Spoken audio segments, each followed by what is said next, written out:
All right, how's everybody doing? This is the Comic Samurai. I want to welcome you to my next video, and tonight we're going to be continuing my series on comic book gimmicks. So let's go ahead and jump right in. First up, we got this Spawn number 4, put out by Todd McFarlane. Now this one came out in 1992, and the gimmick on it is that it contained a coupon. And that comic, along with 6 others, there were 7 in total, had these special coupons inside. This one is Brigade number 2. You'll see that these coupons were all brightly colored. Each comic had its own color, and you had to cut the bottom of this coupon out and mail it in order to receive a special comic book. Now you'll see that this one had a secondary gimmick in it of a trading card. Now I didn't like those, and I didn't know anybody who cut those trading cards out. All they did was damage my comic books. Next one I'm going to show is Savage Dragon number 3, and this was Erik Larsen's title for Image comic books. And the secondary gimmick on it is that it had a centerfold poster. I really do like that one. But it had a coupon in it as well. Next up is Cyberforce number 1, and this was Mark Silvestri's flagship title in Image comic books. And you'll see that some of these are number 1, so they wanted you to buy multiple copies so that you cut that coupon out and then had a copy that didn't have the coupon cut out. Next up is Shadowhawk number 1, and this is Jim Valentino's title in Image comic books. It also had one of those infamous coupons inside. Next up is Wildcats number 2, and it's got a beautiful holofoil cover done by Jim Lee. I just love that one. But the downside on this one is that the coupon came in the centerfold, and that centerfold was a splash page there, so you didn't get to see the entire image that Jim Lee had drawn.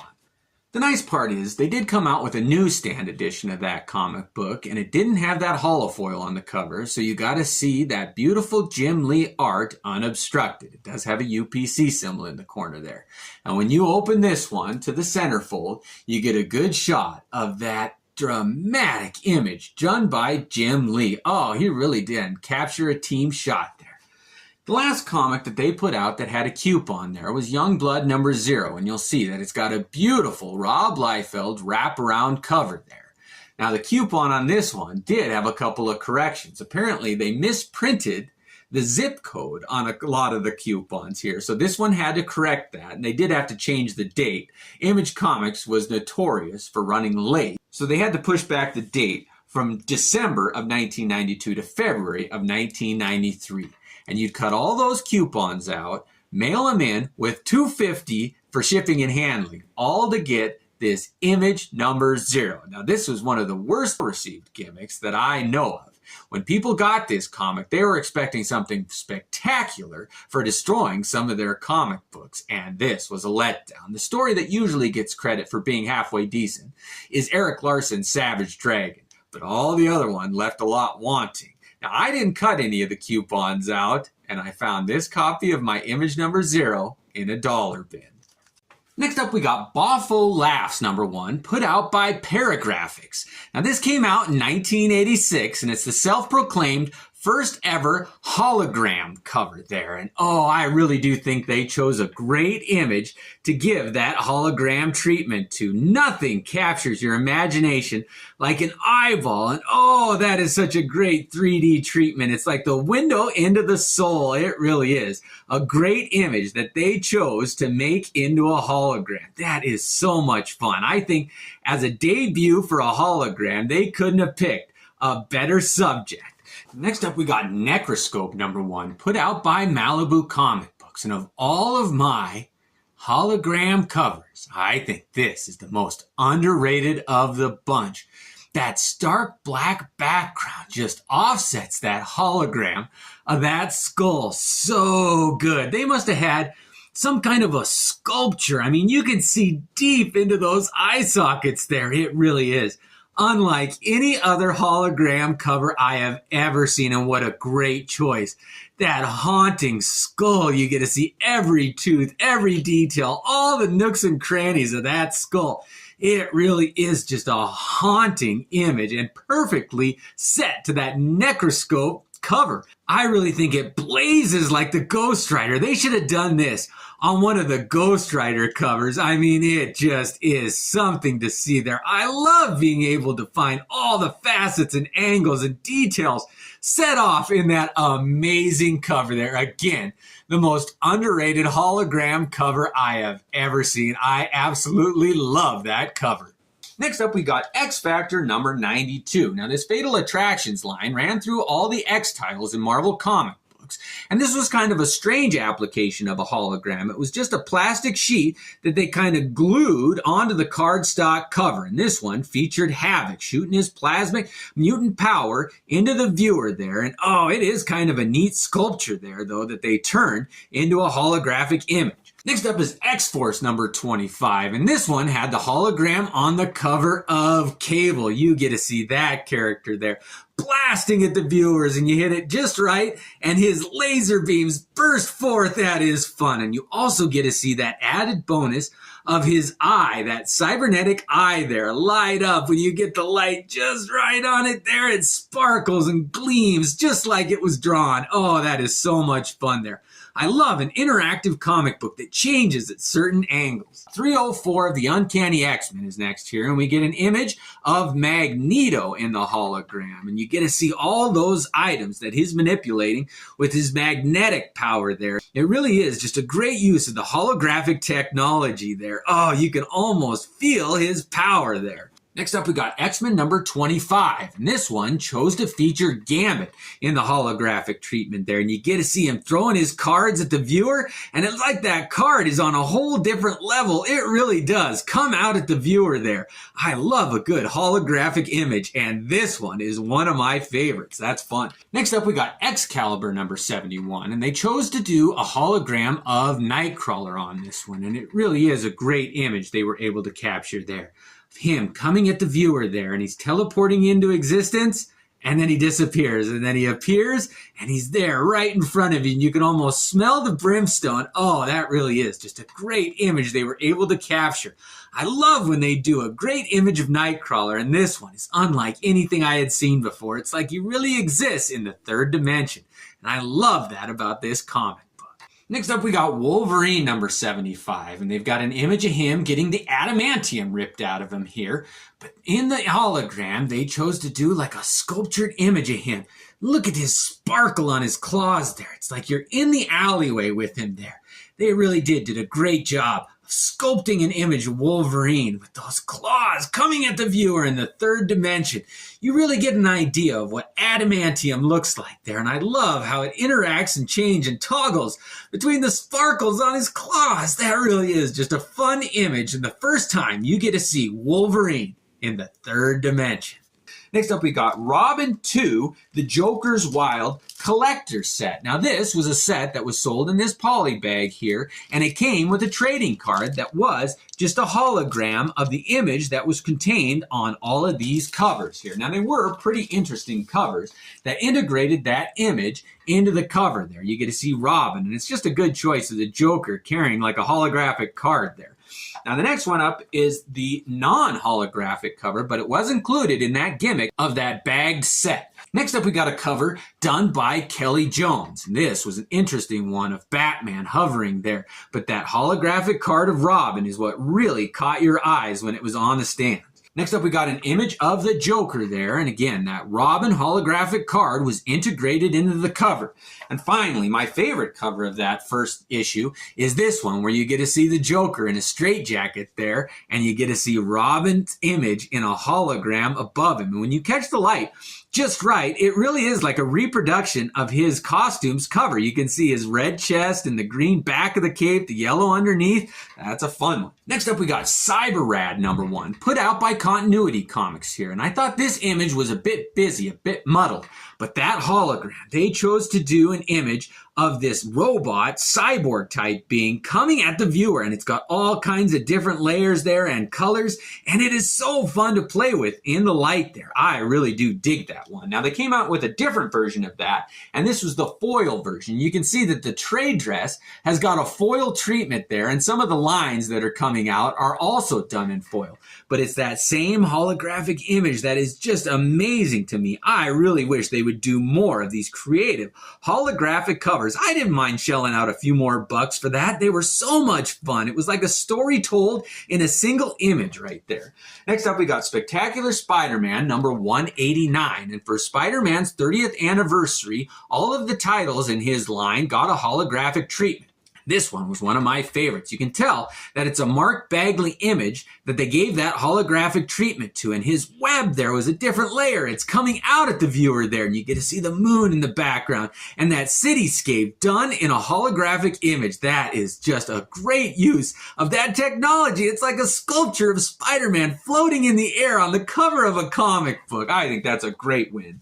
Next up, we got Web of Spider-Man number 90. Now this one, and some of them were sold in a polybag. This is a direct sales one, and you get to see the wall crawler stuck to the wall there, and his shadow is even done in a holographic image, and that web shooting out at the viewer there. I think this is one of the best uses of a holographic cover. It's one of my favorites there. Oh, you get to see every detail of Spider-Man there. It is so much fun. I wish they do more of those. Next up is Amazing Spider-Man number 365, and this is probably the most well-known holographic cover that came out at that time, just because it included a preview of that Spider-Man 2099 series that was going to come out. But you get to see an homage done in a holographic image of that Amazing Fantasy that premiered Spider-Man there. And it's like a rainbow, just a prismatic spectrum on the cover there. Oh, I love playing with the light, seeing different images and how far you can see around the sculpture that they made that of. It really is just a fun image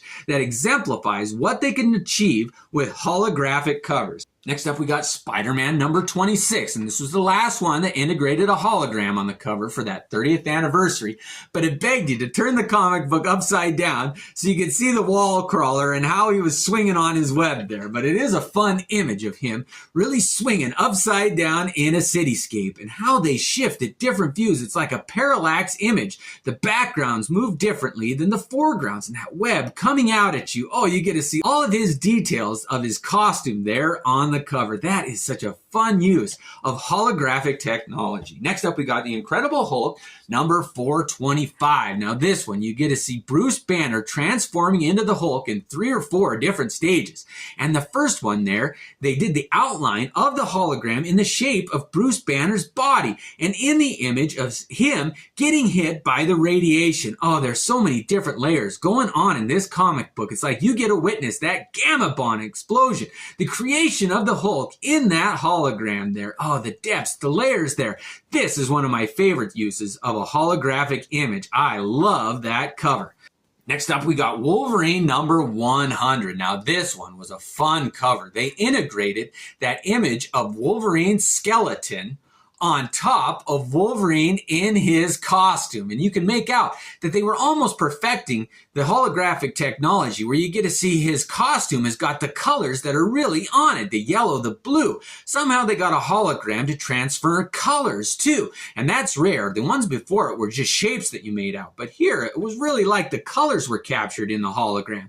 And you could toggle between his costume and his skeleton. Oh, and it hits it just right. And that skeleton is like a 3D image too. It really is interesting to see how they did that one. What a great use. That had to be one of my favorite covers of all time. I love that. Next up, I always save the best for last, is Star Trek Deep Space Nine number 1. And they chose to do the entire cover as a hologram on this one. And look at how you can see this figure move his fist up and down as you toggle back and forth on the image there. It really is an interactive cover. It looks like that person is really there in front of you. And when you get the colors just right, you see his red uniforms on his shoulder and the black uniforms there, the trade dress, the price, the title, everything is done in a beautiful hologram here. Look at the space station in the background there. It's like you're floating in space. I think that hologram covers are amazing, and I wish they'd do more of them. This just blows my mind. What a great image they were able to capture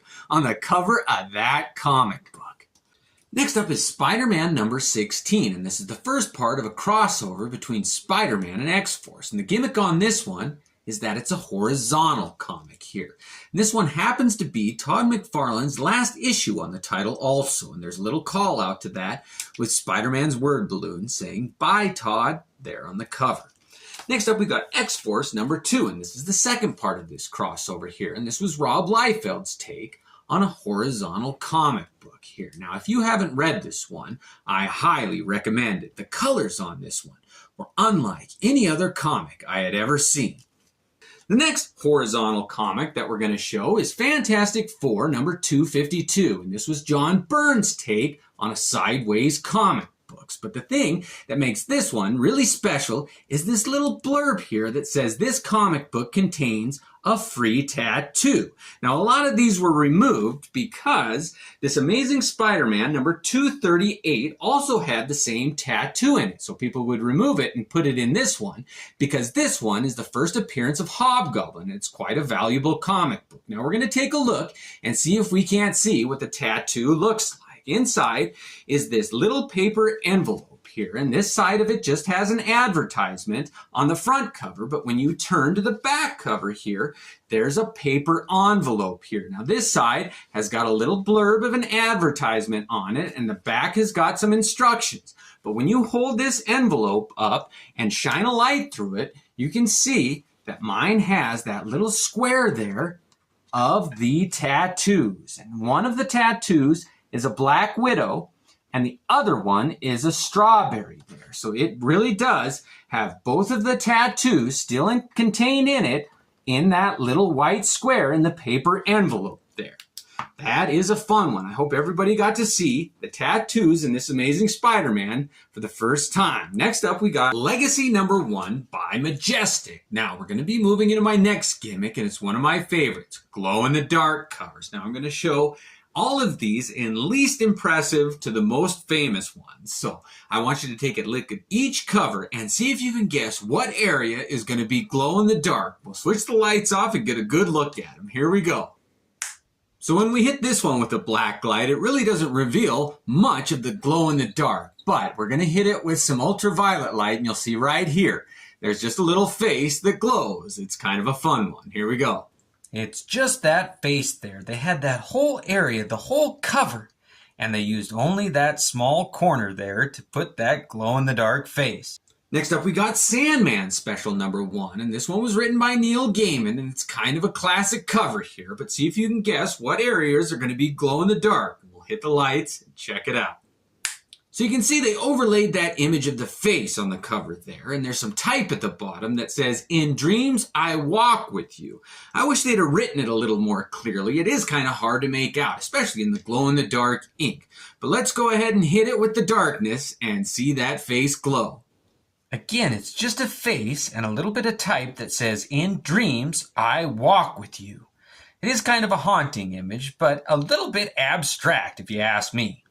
Next up is the New Warriors number 50. Now, they started to do larger areas here with glow-in-the-dark, but I don't know that it added any more to the interest of the cover here. It doesn't really make a shape. You can be the judge for that. Go ahead and see if you can guess what areas are going to glow. Here we go. So you can see they've just done the treatment on the text on the top and the bottom there, and sand that's falling through the hourglass. Not a very good use of glow-in-the-dark in my opinion, but let's check it out in the darkness. They chose to do just some type that says the New Warriors and then times up at the bottom. And they had the glow-in-the-dark sand that doesn't really make a recognizable shape. And then all those like triangles on the border. I don't know what they were thinking or why they thought this one would work. Next up, we got Clive Barker's The Horrors, Raiders of the Abyss number 1. And this is another one that's got a bit of an abstract image when you turn on the glow-in-the-dark. And it's kind of a large shape, so it's kind of interesting. Let's check it out. Guess what areas are going to glow? Here we go. Now this one had a lot of type that was treated with that glow-in-the-dark ink, but it didn't work. You can't really see color in it there. And there's a face in the background there that's supposed to be illuminated, but it's half covered by the image of the rider on the motorcycle. All right, let's see if this one improves when we hit it with the darkness. So here we've got just a mess of glow-in-the-dark. I don't know what they were thinking on this one. You can't read any of the type. And all those shapes don't really make a recognizable image either. I thought this one was a fail. Next up is Cyberspace 3000 number 1. And this is another one of those strange images that they chose to put a glow-in-the-dark image here. Now I will give a spoiler here that this one has a word blown on it. So see if you can guess what it's going to say when we turn on the glow-in-the-dark. Are you ready? All right, you can almost make out the word balloon at the bottom there, but it is still hard to make out with the black light treatment. All of the image is pretty much lost, and they just have some chunks of glow-in-the-dark ink on the corner there. What a strange choice. Let's see if it gets any better when we hit it with the darkness. So the word balloon text says I hunger, and then the eye of Galactus is glowing, and then they just have those shapes. I don't think this was a very good application of glow-in-the-dark. Next up is Ghost Rider Blaze, Spirits of Vengeance, number 12. And I thought this was a weird image to begin with, and they put a glow-in-the-dark treatment on it. So go ahead and guess what areas are going to glow.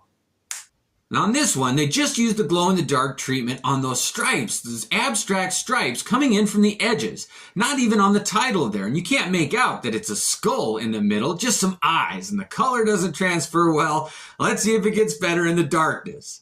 Here we go again with just some abstract shapes in glow-in-the-dark. If there's no type, nothing under the glow-in-the-dark shows. I don't know if they thought the color was going to show through or what, but I think this one, again, is a fail. Next up, we got Children of the Voyager, number 1. I thought this was just an interesting image. That head there on a pike. What are they going to do with a glow-in-the-dark treatment on this one? Let's find out. All right, they did use the glow-in-the-dark on the features of the face. They're getting better with the application there. I like how they made the title glow there and the flames behind the skull. This is a better image and a good application. Let's see what it looks like in the darkness. Now this is the first one that I think kind of works. They have to have some kind of a recognizable image, and then they put it on the type too. And this one's kind of a fun glow-in-the-dark cover. Next up is Green Lantern number 50. And now we're getting into the little bit more mainstream comic books that decided to put some of that glow-in-the-dark ink on the cover. And this one's got Hal Jordan under the influence of parallax here. Let's see how it glows. All right, you can kind of make out some details in that one. The color does kind of shine through in this black light here. I do like how they used the treatment in the title, and it was a dynamic image that comes out at the viewer. Let's check it out in the darkness. Now, I don't know if they thought the color underneath the glow-in-the-dark paint was going to show through, but it doesn't. And this is another application that they thought they should have done a little bit more research on. I don't think this one really worked. Next up, we got Superman number 123. And when they introduced this new costume of his, they wanted to do a bit of a gimmick, so they did a glow-in-the-dark one. And this is the first one that I think almost works. It's a beautiful cover on its own, but let's see how it glows. All right, now that's a pretty good use of glow-in-the-dark under the black light there. I do like how you can still make out the figure of Superman there. And the trade dress, that is a good application there. It does look like he's glowing in that new costume. Let's check it out in the darkness. Now this was a good thought, but it just didn't work well in the execution. You can't really make out his legs. I mean, his pose is okay in the Superman title, but it just didn't work in the application of glow-in-the-dark. You gotta keep it simple.